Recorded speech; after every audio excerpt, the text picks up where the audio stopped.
Good afternoon.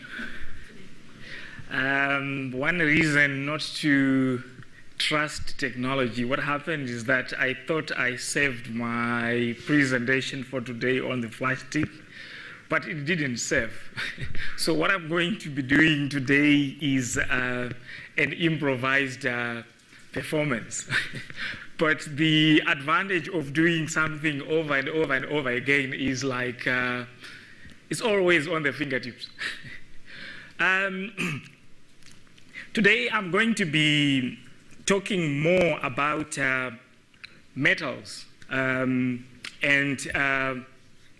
metal production in sub-Saharan Africa.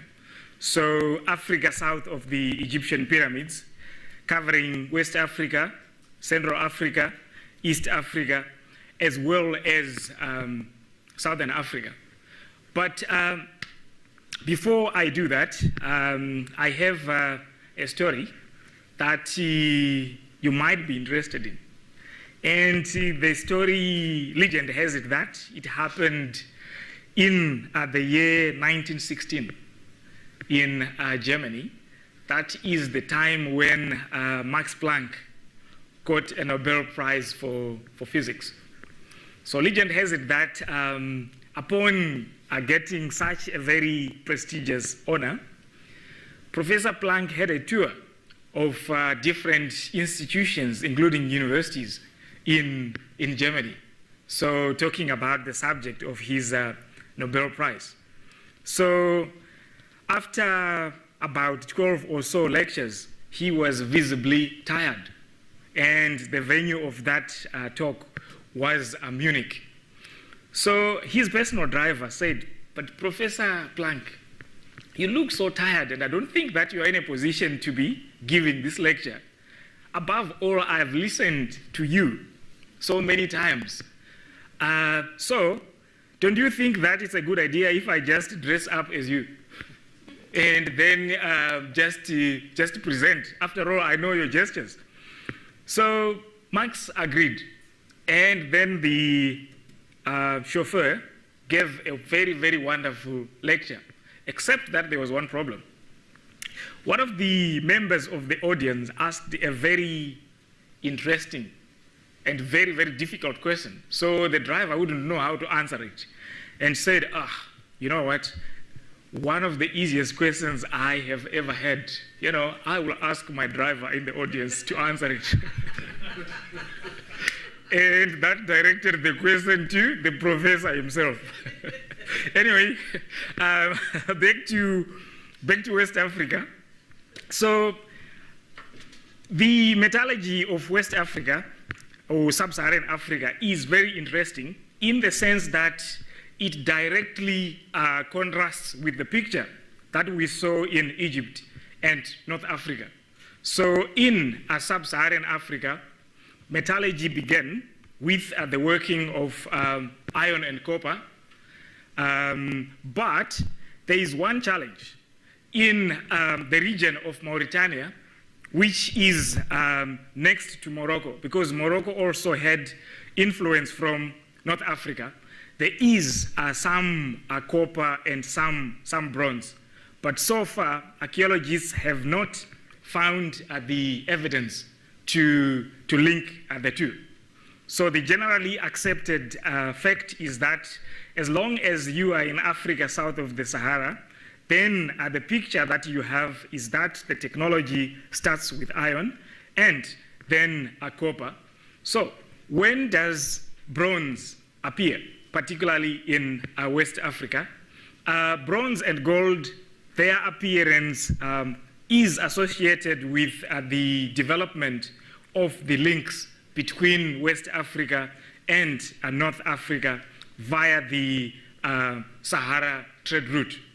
Then the question is, when do archaeologists begin to see the interlinkages between, or the connections between North Africa and West Africa, particularly the regions of West Africa such as Niger, which shares the border with Algeria, and countries such as Libya. So across the Sahara Desert, what evidence do we actually see some of the earliest evidence that potentially indicate connection between North Africa and West Africa is the rock art of the Sahara Desert. So David Mattingly and colleagues, they have done a significant amount of work which demonstrates that there were connections. But intensified trade networks, they do appear around AD 300. There's an archaeological site known as Kisi, which is in the modern day Burkina Faso. The German team led by Sonia Magnavita, Peter Browning, and others, they found a significant amount of material culture, such as glass beads, that are Roman in nature. And their thinking is that obviously they had to be sourced from North Africa through the Sahara trade. But gold does not appear at that time, at least on the basis of current archaeological evidence. Gold and bronze appear around AD 700 or 800. So this piece here is an earring which was excavated by Rod McIntosh and Susan McIntosh at the archaeological site of Geno in modern-day Mali. So this, on the basis of current evidence, is regarded as Africa's, sub-Saharan Africa's earliest known earring. I also didn't believe it at first. But what is interesting is that the typology of this object, I don't know if any of us have ever read Andy Garrett's book on the gold of Africa, which was published by the Gold Museum in Cape Town and in association with the Babia Mula Museum.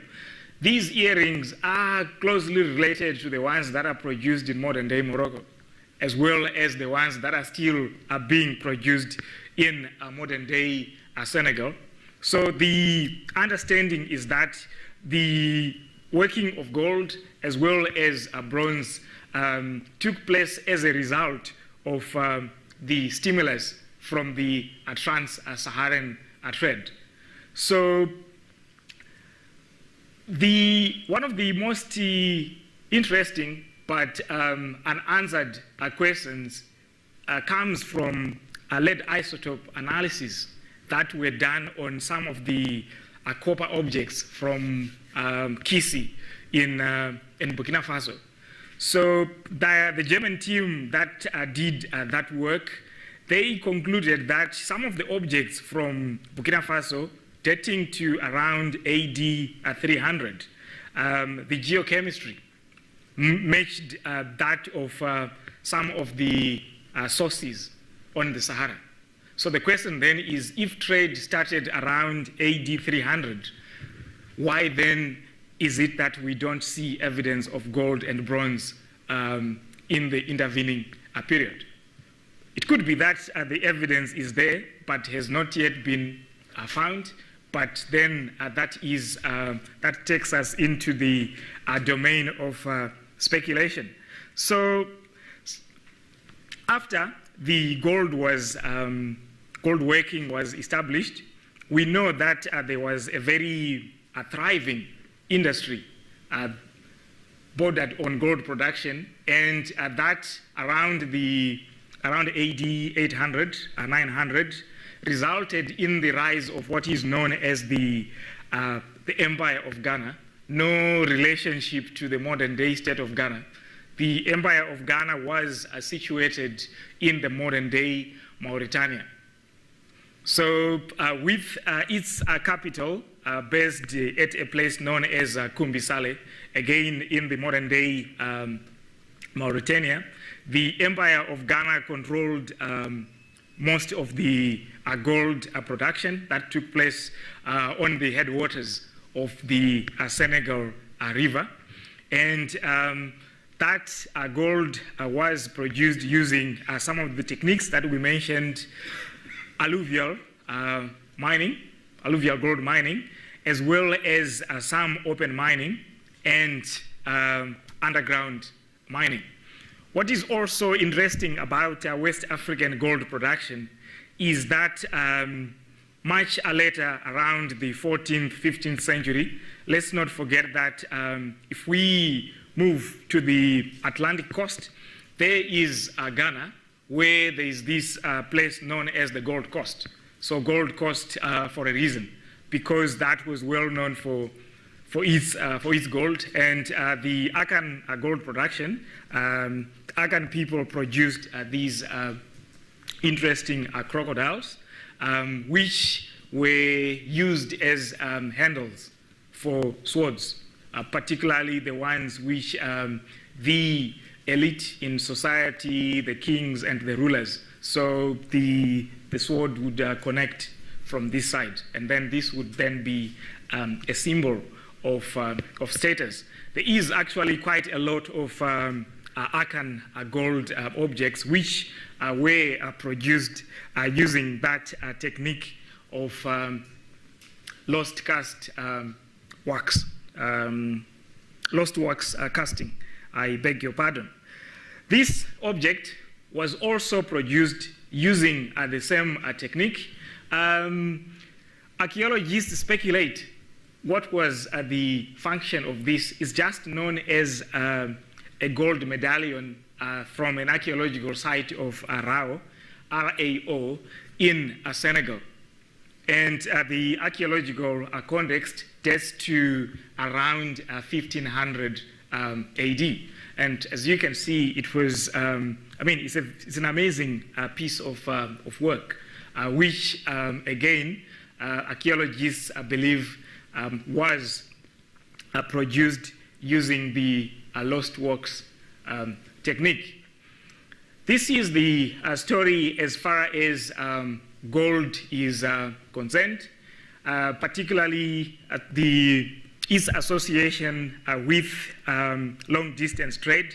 And the story that one sees in West Africa is that gold production is associated with the rise and fall of empires. I mentioned ancient Ghana. Ghana was succeeded by the Empire of Mali around AD 1312 or thereabout. And Mali controlled the trade routes of all the gold and was involved strongly in the trans-Saharan trade. So one of the most well-known stories is of that leader known as Mansa Musa, who went on a pilgrimage from ancient Mali, still at the same region of Mauritania or thereabout, Mauritania, modern-day Mali. He is believed to have taken with him a significant amount of gold, to the extent that when he went to Cairo, the gold stock market crashed. But the sad part of the same story is that he also went on a very extravagant spending spree, that he had to have some of the bankers in Cairo accompany him to Mali so that they can get some gold to pay off some of the debts. And some of those bankers, legend has it that some of them, they could not make it across the Sahara. So Mansa Musa, that is why also Mali's reputation in the Islamic world as a source of gold, that is where it is also coming from, particularly from Mansa Musa's pilgrimage. After that, there is the Empire of Songhai, which is also controlling trade, gold trade, involving particularly the trans-Saharan trade in gold. But shortly after Songhai's collapse, around 1500 or thereabout, that is when that Atlantic trade had started to boom. That is when the modern-day Ghana area, what is known as the Gold Coast, became a principal source of gold, particularly going to Europe. There is still some trade activity through the Sahara at this point in time. But the story of metals in West Africa is not complete until we consider an archaeological site that was discovered by Thurston Shaw in modern-day Nigeria, and that is the archaeological site of Igbo Ukwu. So Igbo Ukwu, dating between roughly AD 800, 900 to 1200, it's situated in the southeast of Nigeria. So the easiest geographical reference is the modern-day Niger Delta. So that just up that Niger Delta area, that is where Igbo Ukwu is. So Igbo Ukwu yielded some very stunning pieces of metalwork that were made of tin bronzes, arsenical bronzes, and some of them were made of pure copper. In addition to that, Thurston Shaw also recovered more than 12,000 glass beads. And those 12,000 glass beads, and the time period that we are talking about, as I said, is AD 800 to 1200. The glass beads, their chemical composition was studied by Pete Robert Shaw and colleagues, and they realized that the recipe that was used to make the glass beads, as well as the source of the raw materials, was the same or is the same as the recipe that was used to manufacture what in Southern Africa we call Gizo glass beads. So Gizo, which is an archaeological site in the Matopos of Zimbabwe, but in South Africa is represented by the site of Schroeder. So those of us who have been to Mapungubwe, there is that site of Schroeder next to Schroeder Dam. The glass beads from that site, and they've also been recovered in East Africa. They are the same in terms of typology, as well as in terms of chemical composition. They are the same as the ones that were recovered at Igbo Ukwu in Nigeria. So the source of the glass beads is believed to have been Fustat, which is next to near historic or modern day Cairo. So what this speaks to is the existence of a very, very big network. We can speculate, did the Nigerians had contact with the people in Southern Africa or not, but it doesn't make sense, because the easiest option would be that the Nigerians would have traded perhaps through the Lake Chad area into the Sahara towards Egypt. And then in Southern Africa, we know that, of course, the commercial traffic originated at the Indian Ocean coast, inland, and then back to the coast. But it just does show that all these areas were interlinked. So the Igbo Ukwu bronzes, they were cast again using the technique of lost wax casting, and there is also some of the very earliest evidence of wire drawing in Africa. So wire drawing, again, is a technique that is associated with the Islamic world. It's not believed to be indigenous to Africa. So, but in as much as there is that evidence of external contribution, external interaction at Igbo Ukwu, the compositional studies that were done on the Igbo Ukwu bronzes by a team based at the British Museum, it suggested that the tin that was used to manufacture the bronzes was sourced locally in Nigeria, on the near the Jos, what is known as the Jos Plateau. And also the copper was also sourced locally. So in as much as there might be an external stimuli to that bronze working industry, the raw materials are all very, very much local. This has generated a great deal of a debate and controversy amongst researchers. Are they local or are they external?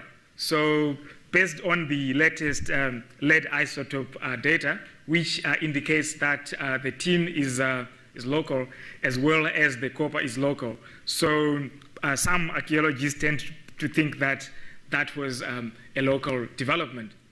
Yesterday, somebody asked about the Benin bronzes, and it's a pity that I don't have the photos now, but I will show them. I will show them tomorrow. So the Benin bronzes, the techniques of metalworking that were invested in the Igbo Uku bronzes are exactly the same as the ones that were invested into the making of the later Benin bronzes. The only difference is that with the Benin, the so-called Benin bronzes, in as much as some earlier analysis indicated that they were made of bronze, they are actually made of brass. And brass was indeed one of the major exports from Europe to Nigeria.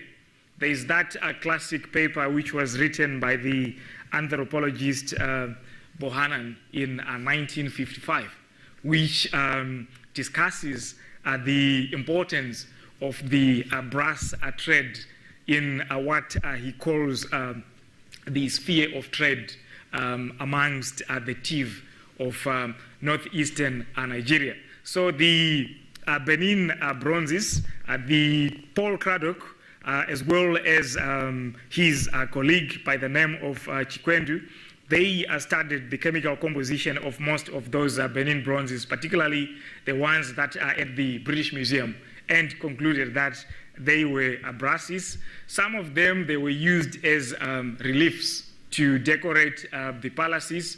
Some of them were used to commemorate the different leaders. Some, and yet others, were used to produce different shapes. Some of the common or some of the best pieces, they do represent even animals like leopards. I've also seen one which looks like a fish and so on. So these artworks, they are distributed in most most museums in the world. So the Ethnographic Museum in Berlin, it has quite a very extensive collection.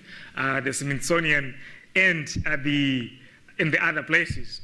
So the most interesting thing is that as a result of interaction, we clearly see that the locals are borrowing either the ideas to make materials or the materials themselves. And then in some cases, they are making innovations to suit the different local contexts. So the Benin bronzes, they also have their equivalent in terracotta as well as in ivory. So when the Portuguese first came to West Africa, some of the local people in Nigeria, modern-day Nigeria, and modern-day Ghana made some artworks that are meant to represent the Portuguese. And some of those artworks made in ivory, they date to around the 1400s as well as the 1600s. Some of the most vintage pieces, they are in places such as the Smithsonian. So how about iron, which is the metal which was used for everyday use? So the story of iron does differ a little bit to that of the precious and semi-precious metals, such as copper and gold. Iron was widely available, and as we saw in that video yesterday, iron could be produced either in what were known as natural draft furnaces, so sucking furnaces that sucked the air using the chimney effect, or furnaces that used the the bellows.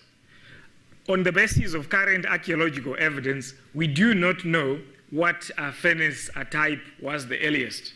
Of the 3 iron smelting furnace types, the bowl furnaces, the shaft furnaces, as well as those tall natural draft furnaces, which are also a variant of shaft furnaces. So we haven't found any evidence that can be used to say perhaps this was the earliest or this was the latest. The distribution of those furnace types in West Africa and beyond seem to suggest that different furnace types were used by related groups as well as by different groups. But what is interesting about West Africa and particularly the Dogon region, which is the site of the video that we saw yesterday, is that there was very intensive production of iron.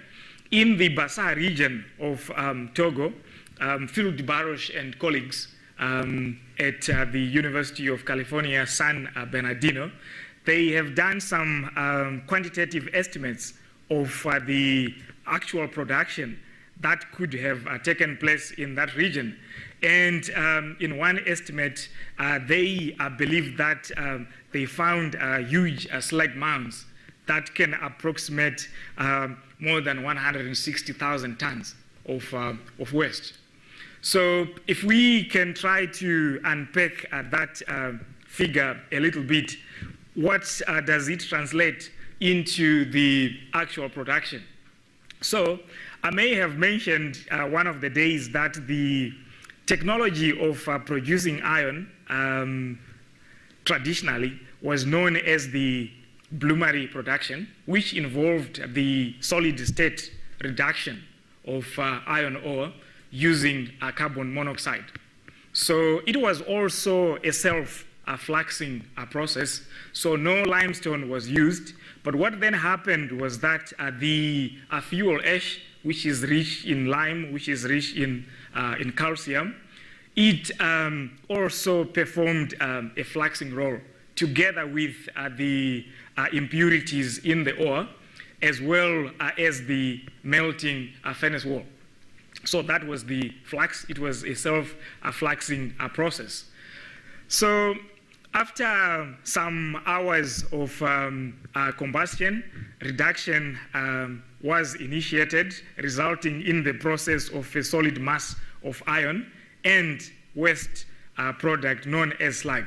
So the beauty of that process is that because it was a high temperature process, it has a record of some of the processes, particularly the physical-chemical processes that were taking place in the furnaces.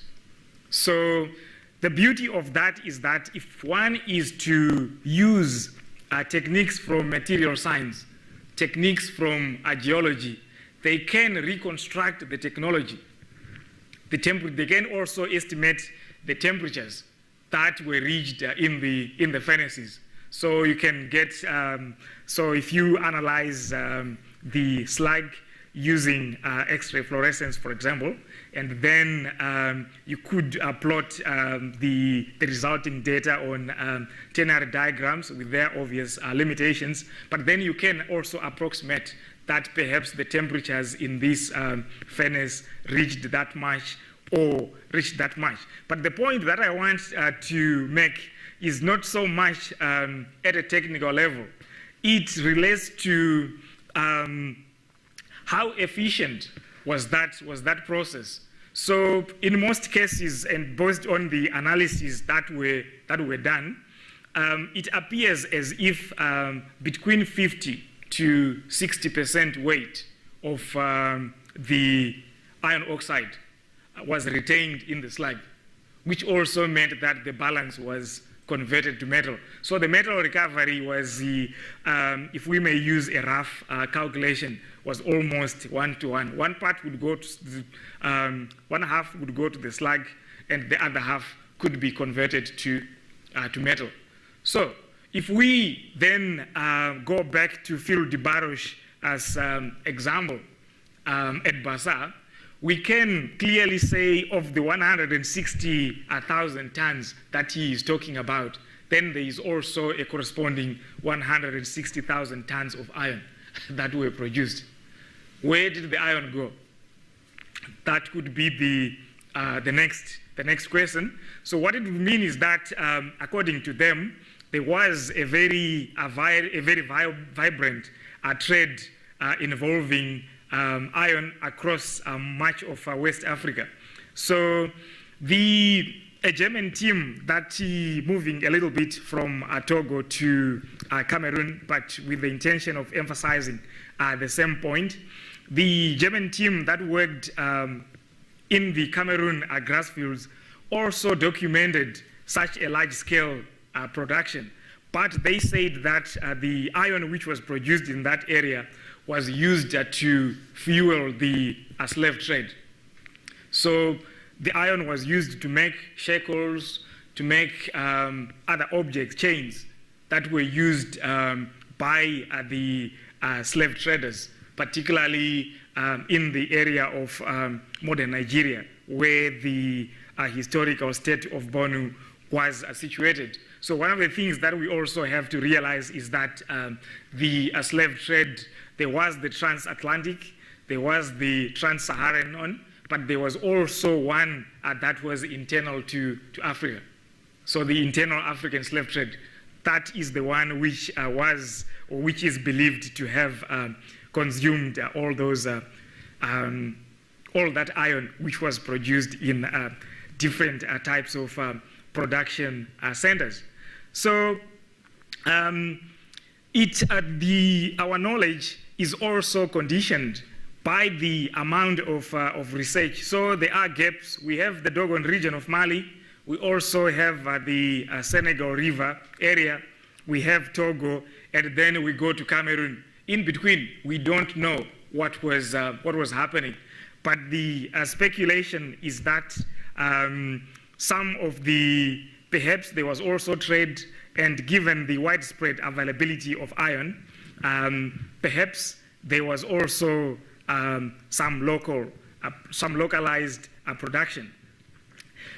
If we are to look at the technology, I mentioned that the technology of producing iron in West Africa was the bloomery process, but the products from the smelting, they varied from area to area.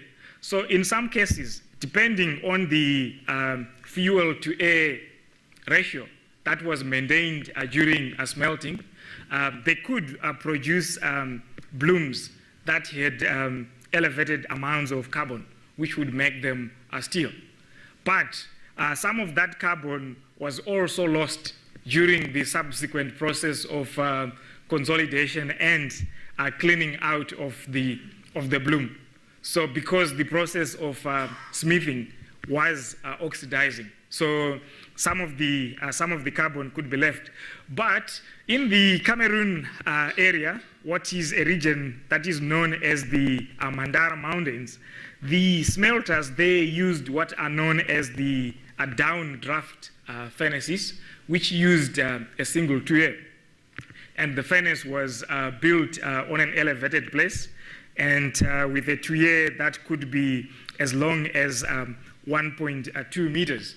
So that the melting away of that tuye could contribute to a slag formation. The ore that was smelted in those downdraft furnaces was magnetite sands, which were panned from the river sands, basically. So mostly women who would pan those magnetite sands, and then they were smelted in those furnaces. But the result from those furnaces was mostly cast iron, and which is something that is quite interesting, given that cast iron is not normally associated with those bloomery processes.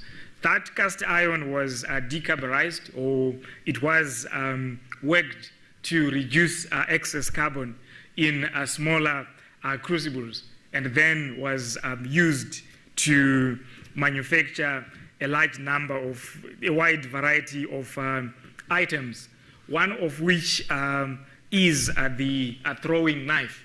So there are those throwing knives that are quite popular from Central Africa to West Africa, and even extending to the Sudan and Ethiopia. I had some nice photographs of those, but I will show them. I'll show them tomorrow. So those throwing knives, which were also used in combat, which were used as a sign of status by men of a different age, they were one of the products. So one of the most interesting things about those throwing knives is that sometimes they could forge weld pieces of steel with pieces of soft iron. And you can clearly see that when you cut a metallographic section. You can get a typical microstructure of a steel, and you could also get a typical microstructure of normal soft iron. So one of the projects that I'm working on at the moment, it is an exhibition of artworks made of iron from at least 36 African countries. So we do have a collection of over 1,000 throwing knives. And note that we will just select a few, and the exhibition is going to tour a number of institutions, but it will start at the Fowler Museum at the University of California, Los Angeles. Then it will go to the Smithsonian. It will also go to the British Museum, amongst other places. We tried to bring it to Cape Town, but then they don't have the space. It requires at least 6,000 square meters of space. So some of the objects coming out of those Cameroonian metal smiths who produced those throwing knives includes the gongs, which were used to produce music. So you can have some are double gongs, some appear as single, and then even today they are still being used. So there is some pattern that you can hit them to produce some nice acoustics. So those ones, we also have archaeological evidence for them. And what is also interesting is the fact that some of those double gongs, I know of at least 3 or 4 pairs that were recovered from Great Zimbabwe. So 2 of those are at Iziko Museum on the display. So the Great Zimbabwe ones are the only known. In the recent past, we have no record of those double gongs having been used. So that is where the thinking that Great Zimbabwe was widely networked with the communities in Central Africa comes from. It's because of those double gongs. But those double gongs actually, they are indeed a very important and principal feature of the metallurgy of West Africa. So what were the double gongs, or what were the gongs used for? To make music, but it is also believed that they were associated with the palaces as well as with the kings. In 1969, Jan van Zina wrote a paper entitled Bells for the King, in which he talks about how those iron gongs were used to make music for the ruling classes. So the distribution, as I said, West Africa to perhaps the Zambezi River. The only archaeological example we have is from Great Zimbabwe. After that, we don't have anything. And of course, after that, the other objects that were also manufactured include the spears. And those ones, they also had quite a widespread use, either as a status symbol. Most men in different communities, they had to move around with a spear. But those spears were also used in combat. So if we go back to regions such as Mali, there were also some gunsmiths, particularly from the 15th, 16th, and 17th century onwards. So iron was traditionally produced iron was used either to manufacture sheet metal, which was used to repair guns. So the iron had quite, and in fact, there are some colorful historical figures, such as Samori Touré, who was in charge of the Mandingo Empire in somewhere around modern-day Mali or thereabout. He is reputed to have maintained workshops where a number of metal workers would produce iron, which was used by his gunsmiths. The other use of, particularly for iron, just like copper and gold, was that it was also either hammered into a wire, which was then used to make bracelets, and in some cases it was also drawn to produce through those wire draw plates to produce some very thin wire. So the process of wire drawing, both for non-ferrous metals as well as for iron, it involved just starting with a very thin bar, which was then drawn through a series of holes of different diameters, which were in a draw plate. I will show an example of that tomorrow. So the process then involved just pulling the wire through with some form of a pincers until the smallest gauge was reached. And then that resulted in the production of very thin wire. Those who have been to places such as Mapungubwe, there are some bangles that are on display, which seem to have been made of very nice, nicely made wire, which was wound around a vegetal core or a material of the sort. So it is also believed that that wire was manufactured through the drawing process. What is interesting is that if we compare Southern Africa with West Africa, we realize that barring the Igbo Uku example that I mentioned, wire drawing is mostly a feature of Southern and East Africa. Why that difference, I am not so sure. But most of the studies seem to indicate that.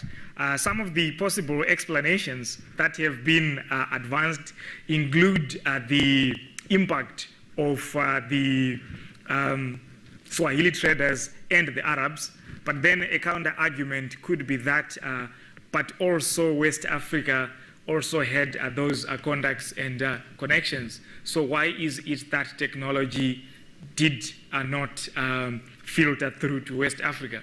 That is an unanswered question. Then the other issue of interest is,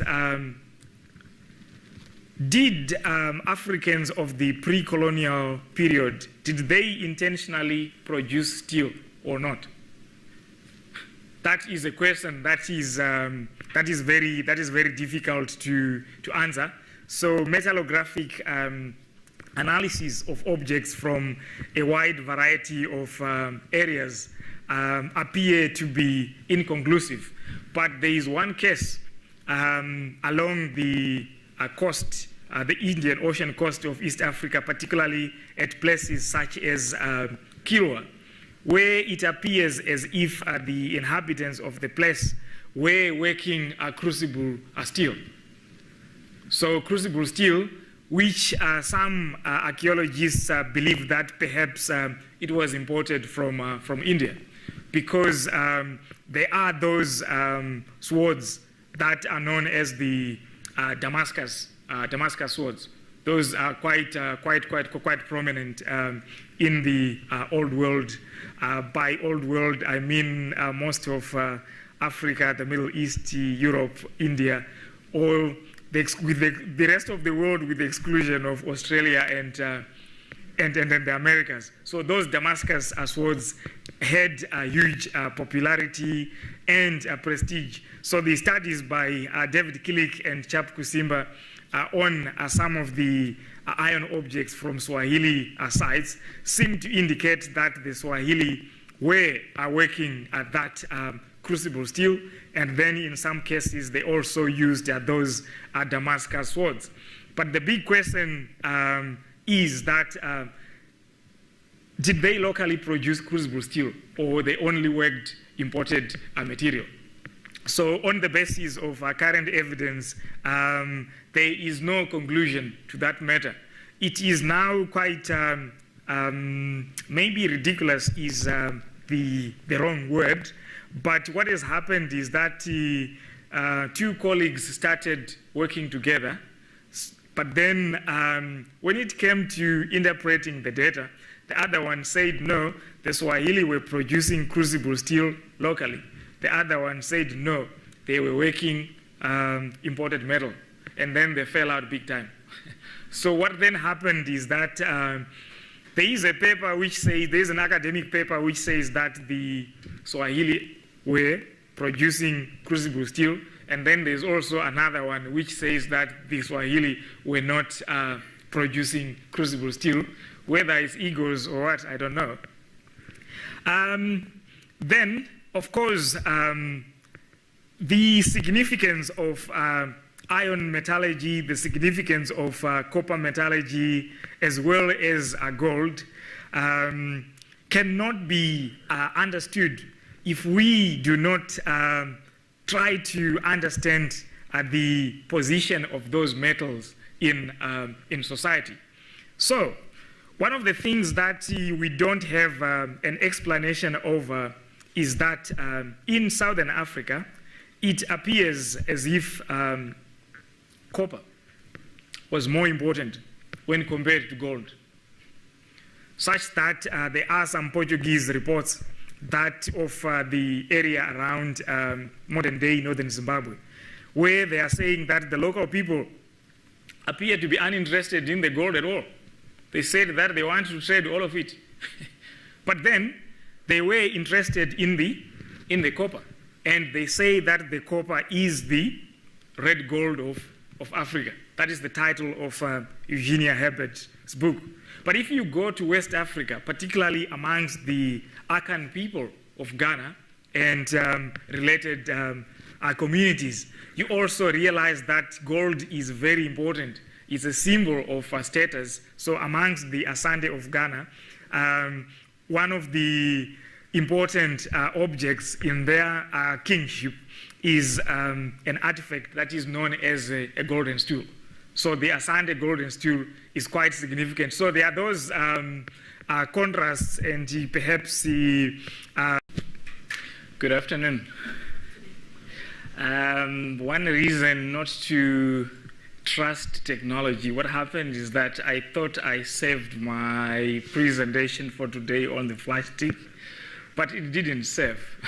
So what I'm going to be doing today is an improvised performance.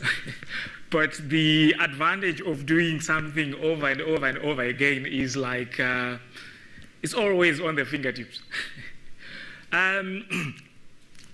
Today I'm going to be talking more about metals and metal production in sub-Saharan Africa. So Africa south of the Egyptian pyramids, covering West Africa, Central Africa, East Africa, as well as Southern Africa. But before I do that, I have a story that you might be interested in. And the story, legend has it that it happened in the year 1916 in Germany. That is the time when Max Planck got a Nobel Prize for physics. So legend has it that upon getting such a very prestigious honor, Professor Planck had a tour of different institutions, including universities in Germany. So talking about the subject of his Nobel Prize. So After about 12 or so lectures, these earrings are closely related to the ones that are produced in modern-day Morocco, as well as the ones that are still being produced in modern-day Senegal.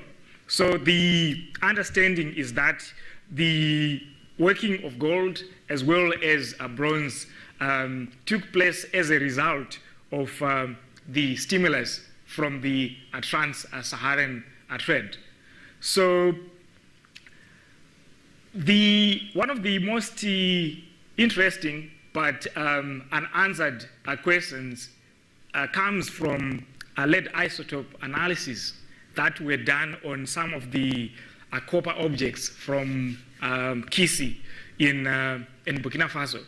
So the German team that did that work, they concluded that some of the objects from Burkina Faso dating to around AD 300, the geochemistry matched that of some of the sources on the Sahara.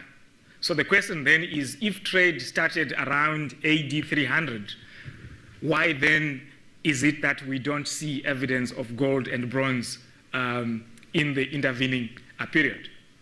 It could be that the evidence is there, but has not yet been found. But then that takes us into the domain of speculation. So after the gold working was established, we know that there was a very thriving industry bordered on gold production, and he was visibly tired.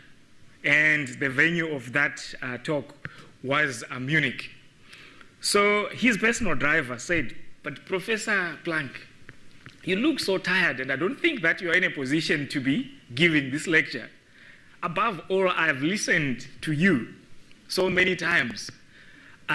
So don't you think that it's a good idea if I just dress up as you and then just present? After all, I know your gestures." So Marx agreed, and then the chauffeur gave a very, very wonderful lecture, except that there was one problem. One of the members of the audience asked a very interesting and very, very difficult question. So the driver wouldn't know how to answer it and said, you know what? One of the easiest questions I have ever had, I will ask my driver in the audience to answer it. And that directed the question to the professor himself. Anyway, back to West Africa.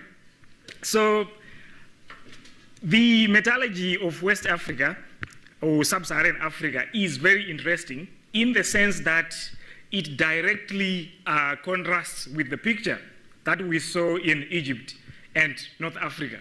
So in sub-Saharan Africa, metallurgy began with the working of iron and copper, but there is one challenge. In the region of Mauritania, which is next to Morocco, because Morocco also had influence from North Africa, there is some copper and some bronze. But so far, archaeologists have not found the evidence to link the two. So the generally accepted fact is that as long as you are in Africa south of the Sahara, then the picture that you have is that the technology starts with iron and then copper. So when does bronze appear, particularly in West Africa? Bronze and gold, their appearance is associated with the development of the links between West Africa and North Africa via the Sahara trade route. Then the question is, when do archaeologists begin to see the interlinkages between, or the connections between North Africa and West Africa, particularly the regions of West Africa such as Niger, which shares the border with Algeria, and countries such as Libya. So across the Sahara Desert, what evidence do we actually see? Some of the earliest evidence that potentially indicate connection between North Africa and West Africa is the rock art of the Sahara Desert. So David Mattingly and colleagues, they have done a significant amount of work which demonstrates that there were connections.